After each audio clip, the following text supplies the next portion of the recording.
Hello, everyone. I'm sure you all would have heard of the arrest of the Labour Party national chairman and the manner in which the police manhandled him, and also in such an inhumane manner, dragging him on the floor, all sorts of things. It's unbelievable that our Nigerian police, the way they behave in this 21st century, they really, it seems as if they love the fact that they are always ranked as the worst police in the world, and they need to keep that position, and they do everything to continue to keep at that position, because some of the behavior that is exhibited by the Nigerian police is appalling, and it just makes one cringe in shame to be associated with the Nigerian police. Coming from a country where you're told, look at the way that your police behave, as if citizens are animals, and as if they don't understand what what policing is all about in the 21st century. We saw the yeah, I'm sure that was the PPRO, the Police Public Relation Officer of Edo State, uh, coming out to speak and talk about the arrest. And that's what I just want to analyze, just from the statement that he has made, not looking at anything or anyone saying any particular thing, just to listen to it. Take a listen. Gentlemen of the press, I wish to confirm the arrest of the factional chairman of the Labour Party of Nigeria, Mr. Julius Abure, and I think 3 or 4 others. This has to do with a petition, a written petition that was endorsed to the AIG Zone 5 Benin from the Office of the Inspector General of Police in the case of attempted murder, conspiracy, grievous harm, and so I think some other related offences. So based on that petition, he was arrested, and the investigation is ongoing. He was just arrested today. Investigation is ongoing. I think we also recovered some.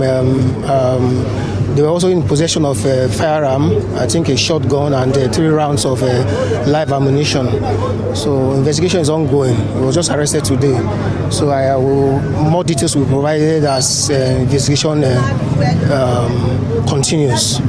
There are reports that men of the Nigerian police beat him up. How true is that? So, I was just taking notes because I just want to follow this one after the other to be able to dissect it. The first thing that I noticed was the fact that he referred to the national chairman as the factional leader, the factional chairman of the party.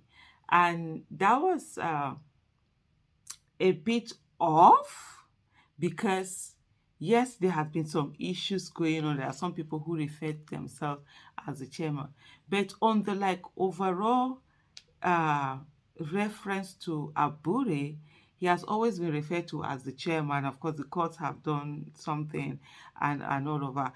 He has a right to, let's say, his opinion, but for him, that reference to factional leader sort of leads to a situation whereby it's like, oh, they've already made up their mind on something. So for me, that was something. The moment he talked about factional leader, it was something that just went up in that thing that he said. And so he said there is a written petition against him for alleged murder, conspiracy, grievous bodily harm, and all of that. This petition came from the IG's office, and so it was minuted to them to act upon it, because the Zone 5 is closest to where the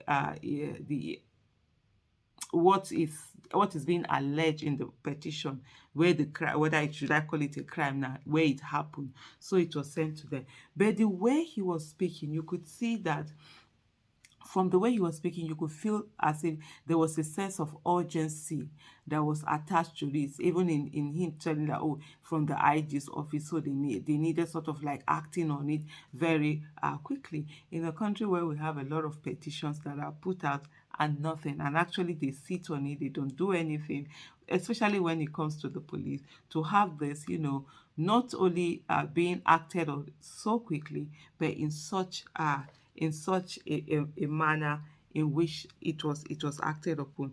There was also very something that was very striking for me, very striking in what he said. He said that investigation is ongoing, that they brought in him for questioning. So if you're going to bring in someone for question, so first of all, why are you arresting someone before starting your investigation?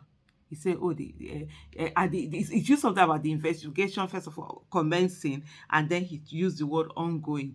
So the first thing in a normal thing is that what you do first is to, when they bring matter to you, is to do your investigation. When you have enough evidence to charge someone and all of that, you then arrest the person and then charge the person to court. How are you arresting someone and then you start your investigation and your investigation is ongoing?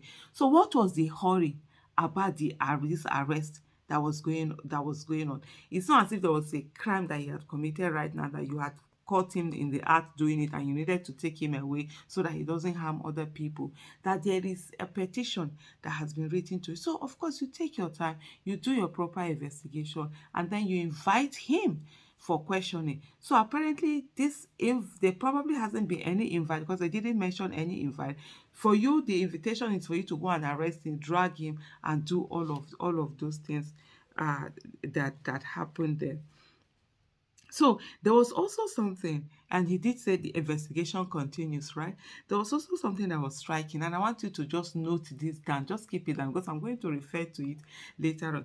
They said they recovered some firearms in the course of their arrest. He said shotgun and some bullets and stuff like that. At this moment, I'm going to go again back to the video. Back to the video, and let's listen to this police officer. There are reports that men of the Nigerian police beat him up. How true is that? It's untrue. We cannot beat the factional chairman. Yeah, that video clip is not true. It was on the ground because some, I think, whether is it policemen or some people that were attached to him, they tried to prevent the police from carrying out a lawful arrest. The police have powers to carry out a lawful arrest, and some people try to prevent the police from doing that. And they told him to sit on the ground. We will not. Well, we are civilized beings. We don't need to assault somebody that wants to invite to our office to hear his own side of the story. There are allegations against him. He attempted murder. I'm just taking this note, and let me just write my thoughts down. Oh my goodness. So remember what I said to you earlier. I said that when I read other information about firearms being recovered for him, I said just hold that thought, right? See what he has just said now. That there are some men and people. He said men. He was careful. He was actually careful. He was being clever by half, and he didn't. When he said that men, it would have been men of the police. Then he turned it to people, because Abure has security attached to it. Abure has police men attached to him. I don't know whether they are DSS, but I know he has all of that. So, and they carry arms. So which one are you saying that you recovered arms from them, a shotgun, kineko, just to paint someone, give a dog a bad name, and then be able to do whatever you have to do to him? He does have armed men, and you could see him saying this, even though I'm sure he caught himself. He didn't finish it with the fact that it was police. He was not, oh, people attached to him. No, it's police. It's young people that are attached to him. And so he caught himself because he knew he had already talked earlier about that guns were recovered from him. Of course, he will have guns now because the people that are attached to him, they have guns that they carry around. And he goes around with security. But on a serious note, this rascality that we have with police all the time, these are things we've constantly asked for that they have to stop. We have a police that acts on the instruction of whoever is in office and the political party in power. This is something that we've said. I've said this since 2015. You understand? I've said it right from during Jonathan, the then IG of police, when there was a meeting, I was opportune to ask a question. Those were part of the things that I said to him, that how is the police behaving in this manner all the time? So, but that's it. And then there was something else also that he said when he said there's allegation. That factional chairman, he was very explicit about it again, to use that word, the factional chairman. And then he was talking about prevent. Yeah, I think okay. So he hasn't. So that's another something again where he's very mindful of using that word factional chairman. And then he talked about that the people they asked him to sit on the ground, that they are not they are civilized people, that they will not do all of these things that were quite interesting. All the things that we're saying with the Nigerian police. Well, let's continue to listen. We don't need to assault somebody that wants to invite to our office to hear his own side of the story. There are allegations against him. Attempted murder. There were video clips, recordings of the petitioner being assaulted, being beaten when he came to Benin, I think last year, to conduct a world something. There are videos of him being beaten. And based on that, he wrote to the Inspector General of Police. And the IGP in turn endorsed that petition to Zone 5 because Zone 5 is Benin. It's closer to where the offense was committed. And based on that petition, he was invited. So when we tried to invite him to the station, people tried to prevent his lawful arrest. And that's what caused that chaos. No policeman assaulted any the chairman is there. If he's allowed, later if he's allowed to speak, I'm sure he will corroborate what I have just said. He was not assaulted. He was never beaten.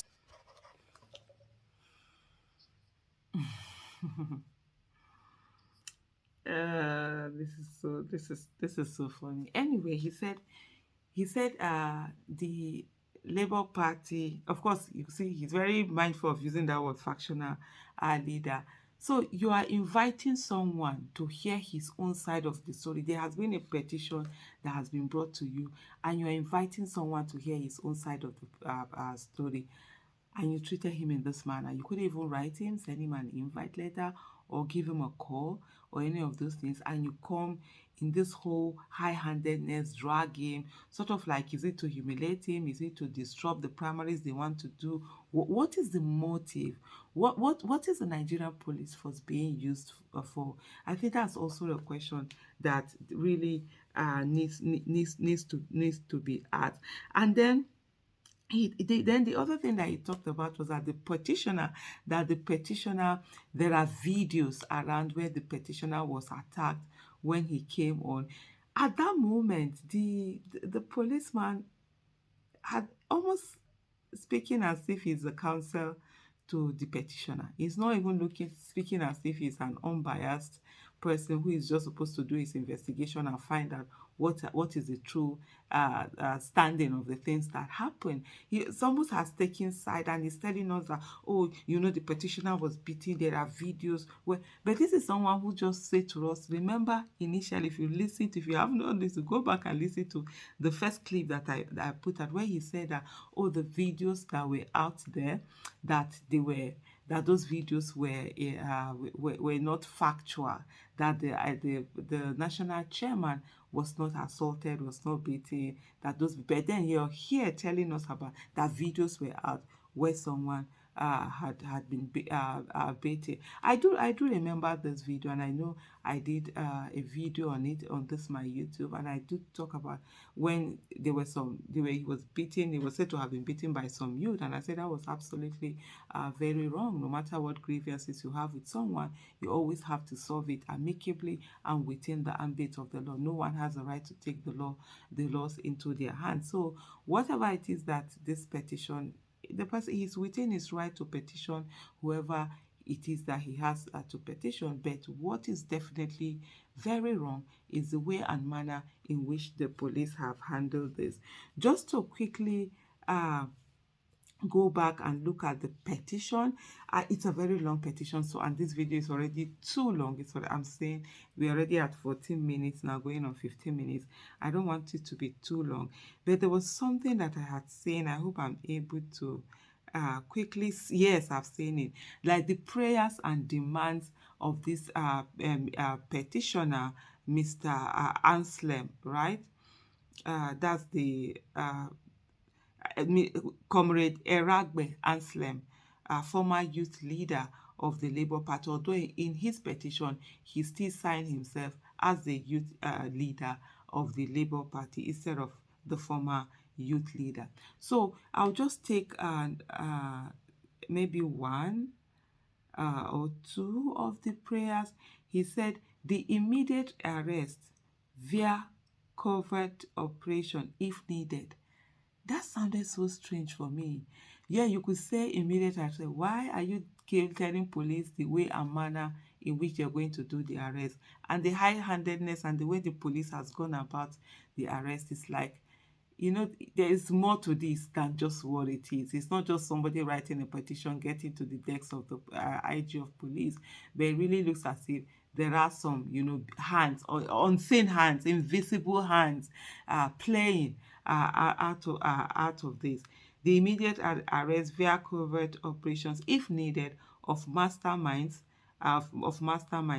Barrister Julius Aburi and Comrade Kelly Ogbaloy. Those were the people that were arrested and then he said as the prime suspects who commissioned, sponsored, planned, authorized, and orchestrated the attempted assassination of Mr. Anetua and myself.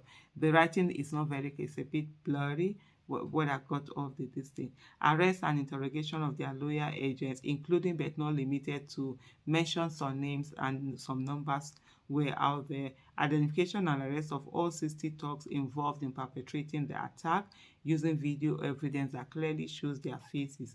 CCTV footage from the hotel and surrounding areas will also expose the criminals. So it's for me, it's that arrest, if via covert operations, if needed. That really sounded strange to me coming from a petition. It's as if this is a petition from someone who really knows that he has got a lot on this. I'll just have to stop this video here because it's really getting very long. But I think it's very important for the Nigerian police to do better, to do better. This is our country and we all belong to this country, and we have to do everything in our little ways and wherever we find ourselves to do right by the country. So all this kind of behavior really, it's not the way that it should go. It definitely is not the way that it should go. Thank you so much. As I'm just talking, I'm thinking, should I add the video that I look for that video that I did in 2015, but I think I'll put that in a different video because this is already too long. So thank you so much for watching till this, and I really appreciate every one of you that do take time out to watch my videos, even though I put not as many as I used to before, but I still put quite something out every day. Thank you for always being there. Bye bye.